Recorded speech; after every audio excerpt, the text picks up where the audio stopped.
What kind of government buys food for starving children, only to lock it in a warehouse until it expires, and then sets it on fire? That's not a mistake. That's not just red tape. That's a moral failure.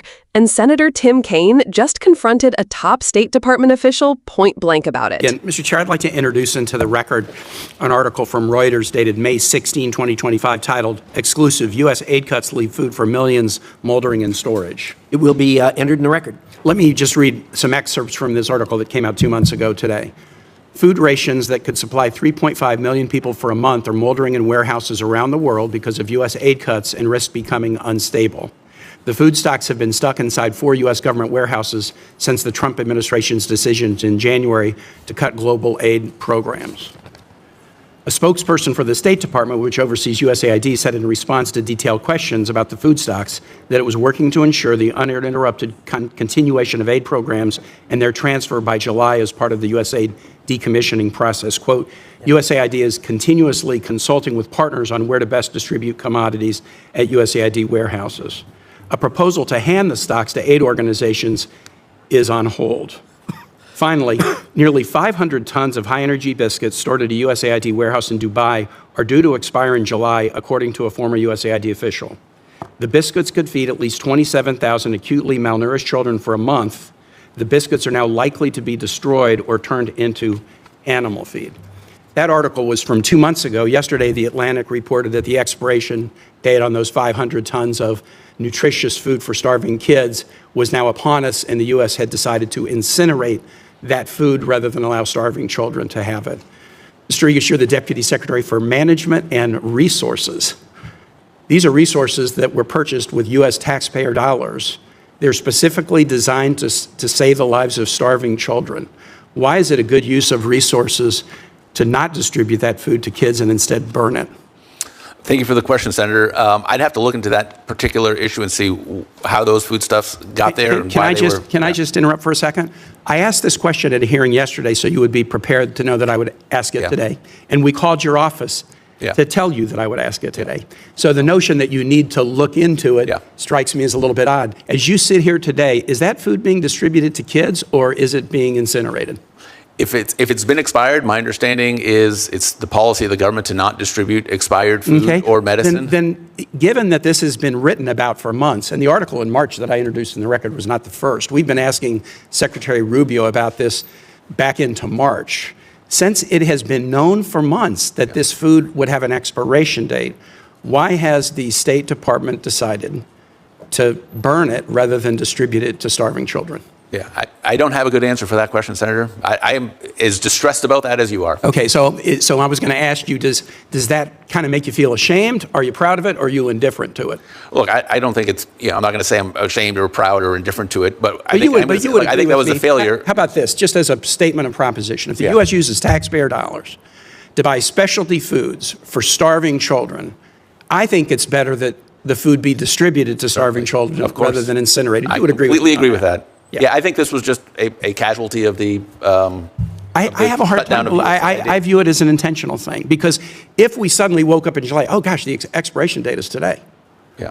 That would be one thing. But in March, there was a request by the World Food Program and others, look, if you're not going to distribute it, maybe you've decided, the U.S., that starving kids are no longer your thing. Yeah. But you have this asset. If you're not going to distribute it, we'll distribute it. Yeah. So it's not a mistake if you've been on notice of it for 2 months and you've made the decision to keep the warehouse locked and allow this food to be destroyed, rather than, again, I think the article says this would feed at least 27,000 acutely malnourished children for a month. I mean, so is this incompetence or cruelty, or both? I'd have to look into what the facts of the matter were. If there were another aid organization that was asking to have access to that, to deliver it. I want you to look into it. I really hoped you'd come to me today and say, having been put on notice I was going to ask this, we're going to give the food to kids. Yeah. Hey, you went to Boston University. Who is the most famous BU alum? The most famous BU alum? Next to you. I don't know. I don't want to offend anyone that's graduated from BU. But I'll tell you who it is. Okay. Martin Luther King Jr. Yeah. What do you think Martin Luther King Jr. would say about a nation that purchased food for starving kids and then locked it in a warehouse until it expired and incinerated it, rather than giving it out so that 27,000 starving kids could survive meagerly for one more month. Well, we're still the biggest giver of aid anywhere in the world by far. So I think, look, I'll just conclude. Yeah. I want to hand it back to you, Mr. Chair. A lot of complicated issues. Sometimes the tiniest detail really exposes the soul. We had a big bill that increased the deficit by $3 trillion and big tax breaks and cut SNAP and all of that. But a government that is put on notice, here are resources that will save 27,000 starving kids. Can you please distribute them or give them to someone who decides, no, we would rather keep the warehouse locked, let the food expire, and then burn it. To me, that really exposes the soul of this endeavor. And I am glad to hear you at least say that my questions cause you some concern. I certainly, I did say that. I'll say it again. And look, this is a media account, so I'd want to look into, I have to, forgive me if I don't always take everything that's reported in the media to be 100% factual, but I do want to find out what happened here and get to the ground truth. Thank you. And if that's what happened. What we just witnessed in that exchange between Senator Tim Kaine and State Department official Michael Riggis wasn't just a tense back and forth in a hearing room. It was a moral reckoning and, frankly, a haunting glimpse into how government priorities can literally decide who eats and who starves. The facts alone are staggering. The United States spent taxpayer dollars to purchase life-saving food aid, rations designed for emergency use in places where children are wasting away from malnutrition. But instead of reaching hungry mouths, that food sat in warehouses around the world after Trump-era aid cuts slashed distribution channels. We're not talking about a few crates gone to waste. We're talking about supplies meant for 3.5 million people for a month. And at the center of it all, nearly 500 tons of high-energy biscuits stored in Dubai.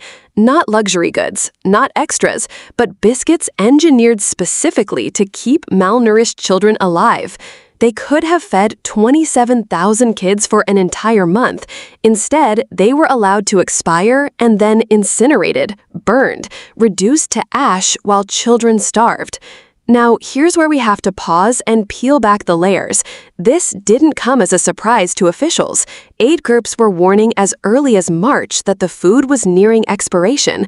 The World Food Program even offered to step in.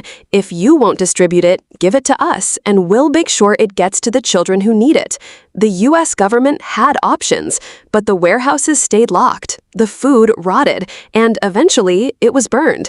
That's why Kaine's question hits so hard. Is this incompetence or cruelty? Because at some point, failing to act becomes a decision in itself. Think about the bigger picture. At the very same time this food was left to rot, lawmakers pushed through massive tax breaks for billionaires, ballooned the deficit by trillions, and cut safety nets like SNAP at home.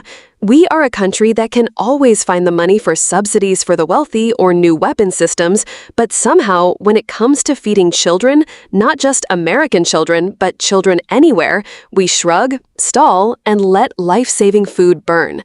That's not just bad management. That reveals a nation's values.